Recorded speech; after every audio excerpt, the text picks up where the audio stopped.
For the city of Fayetteville, I'm here to update you on a triple homicide that occurred in the early morning hours today. On Friday, February 21st, 2025, at approximately 8:57 a.m., officers with the Fayetteville Police Department responded to a home along the 200 block of Bell Arthur Lane in the Cape Fear Crossing subdivision off Quinton Road. It was in reference to a report of a stabbing that occurred within the home. The call was received from a resident in the home during the time of the incident. Once officers arrived on scene, they located 3 individuals suffering from fatal stab wounds. 2 of the victims were juveniles and an elderly adult female.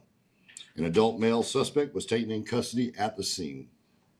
There is no current threat to the neighbors, the neighborhood, or the Fayetteville community at large. The preliminary investigation has revealed that all the victims and parties involved are known to one another and reside within the home. A review of the calls for service at the home indicates previous calls are medical in nature, but investigators will follow up to examine this tragedy and the events leading up to this morning.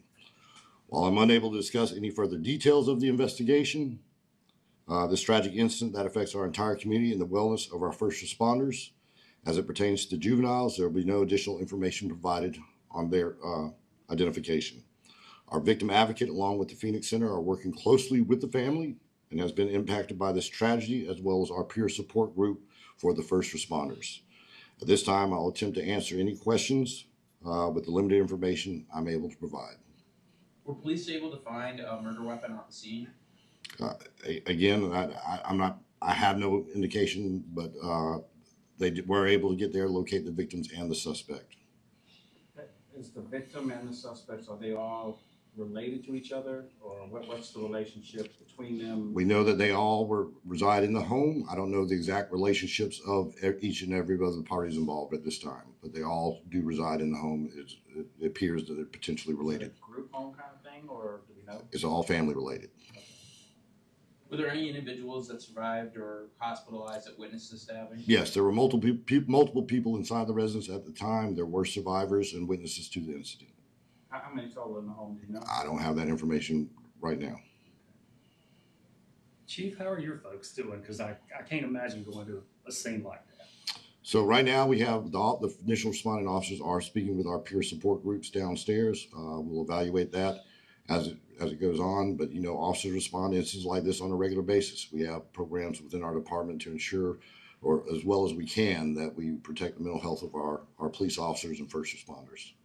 How's your homicide unit doing with everything that's been going on in January, and then you just had another one this morning? How are they managing to? So Ray, I think that last question sort of, you know, sums up what we do. We try to monitor our officers. Like I said, we offer peer support, counseling as necessary, and we rely heavily on them speaking to their supervisors and supervisors evaluating the situation of each individual officer. One more question. Sounds like none. Where do we head from here? Well, what's the process of your investigation? Where is it? And again, you know, we know where that is. You know, more than likely there'll be an update as we get information as it pertains to the victim. Look to Raquel to provide those updates when they become available. We're not just going to speculate on what may or may come out later today, but we know, you know, we'll give you updates on the suspect information and any information we can, and an update as soon as possible. I got one more thing. Any charges yet, or is it too early? It's still too early. We're still in those early stages of investigation, trying to figure out what exactly happened. All right, thank you.